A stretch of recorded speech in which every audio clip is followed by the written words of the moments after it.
Okay guys, I just thought I'd show you this. On the right hand side is my Kaiser roll dough. To the left is the Alabama bread. I do have another loaf of Alabama bread rising that's made out of the oat flour. I just wanted to show you how much they've risen. The one on the left I'm going to beat down and divide in half and put into 2 loaf pans and let it rise once again, and then I can bake that. The Kaiser roll bread I'm going to knead and beat down and let it rise one more time, and then I am going to have to do it again, at which point I will shape them into rolls and then let them set out and rise again for its third rise. So just wanted to show you those. We'll check back as things progress. Okay, back again. Alright, you can see that my 2 loaves of bread are rising really nicely. It is 83 degrees in here. So it's perfect temperature for raising bread. Now my Kaiser rolls, that's their second rise, and they look nice. So, and as you can see, when you push down on it, it just caves. It's very puffy. You're going to have to learn my vocabulary. My husband laughs at me. I use all kinds of unusual words, but you can see what I'm saying. So I'm going to push it down, and I might actually get this recording again, because at this point I'm going to make and shape the rolls and then let them rise again. So I'm going to get these 2 loaves in the oven. They bake for 20 minutes, and that's our sandwich bread for the week for the guys. I try to do gluten-free as well. I just feel better that way. I've eliminated starches and sugars from my diet and feel amazing, so I'm going to continue with that. But I'm going to get this set up, and I'll be right back. Okay, I'm back. I added a little bit of flour here because the dough is a little tacky, and since we're going to be shaping, you want some flour in there so you can work with your dough and it doesn't stick to your hands. These rolls get really, really nice. I don't know if you can see this. This is my Pampered Chef baking stone. It is seasoned. It's like cast iron. You don't really wash it. You allow it to season, and you get really awesome results out of it. Some people get really squeamish with that. With my cast iron skillets, I don't typically wash them with soap. What I do is I will boil water in them and clean them. And I typically do that right after I'm done cooking. So, you know, you don't have time for stuff to, you know, grow in it. You don't want to leave it sitting with stuff in it because it'll get moldy, and just like anything else. But you need to take care of your cast iron. Same with your pottery and your stones. You take care of your stuff, and it'll last you, and they really do give you good results. Now with this dough, I love making these rolls. You want to work the dough and kind of get it into the shape of a square. My guys are big eaters, so I make big rolls. You're supposed to get, like, I think 8 to 12 out of here. We'll see what we end up with. So you got your piece of dough like such. You put it down, and you take each corner and push it into the center. Take it and push it into the center, like so. Don't know why, honestly. That's just what the recipe called for, but it does create a nice roll. If you know why I'm doing that, go ahead and tell me in your comments. But it helps shape them, and it gives them a chance to rise, I imagine, from underneath also, but and just giving it a good shape. Now,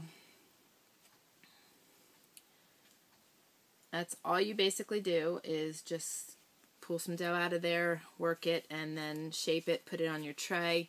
And then you just leave them sit to rise for another hour, basically, or roughly an hour. In here, with the temperatures, it rises pretty quick.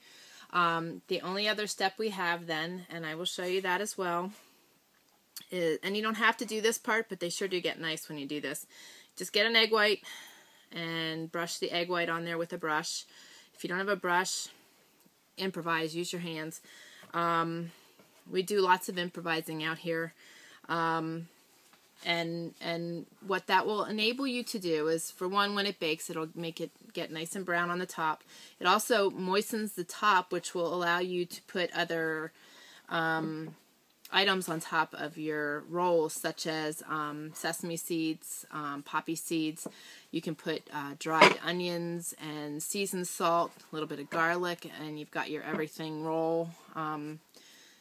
Like I said, I add stuff all the time, and my recipes are always changing, but I think today I'm just going to put some garlic and sesame seeds on them, but I will continue shaping these, get them on the tray, let them rise, and I'll come back. I don't want to drag this out, and I don't want you to be sitting there twiddling your thumbs. So I'll be back a little later. All right, take care.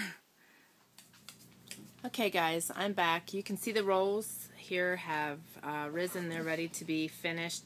Here are the breads that are finished baking. They are done, ready to be ate. And all I have to do here is brush on some egg whites onto these rolls, and they will brown real nicely. I'm going to put garlic powder, a little bit of seasoned salt, some sesame seeds.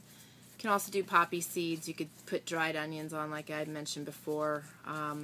One thing I do want to mention, when these rolls are done baking, you do want to loosen them off the pan, whatever you use to bake them on. You can use a cast iron skillet if that's all you have. You'd have to bake a couple at a time, but just make sure you loosen them, because they will stick fast and then they'll be a real bugger to get off. So I'm just brushing this on here with a brush. Like I said, improvise. If you don't have a brush, you know, feel free to use your hand, whatever works. You learn to improvise. And again, you know, baking breads and everything doesn't need to be costly. Go to your secondhand stores, go to your thrift stores, find stuff that you can use in your kitchen for next to nothing. And yard sales are great too. It's that time of year, so you know, if you don't have the things you feel you need, that's a good way to find them. But what I'm going to do here is just finish this up. There's no need for me to have you watching while I sprinkle the breads, but I will put a finished picture at the end of the video and a link to the website where you can go to get the recipes. And I thank you very much for taking the time to watch this. If you have other things that you're looking to learn, you know, let me know. I'll be happy to you know, put a video up on it. If you have suggestions for things I can do different, certainly let me know. If you have questions in regard to anything that I've done, you know, don't hesitate to ask. And again, check out Mountain Man Journals if you haven't checked that channel out, and Mountain Boy Journals. We all kind of have our own little unique way of teaching different things out here in the wilderness. Hopefully I will be able to keep up with the videos. Between my writing and web work, I don't get as much of an opportunity, but I do have a long list of things I'd like to get out there to you. So thanks again for watching. You guys have a fantastic day, and God bless.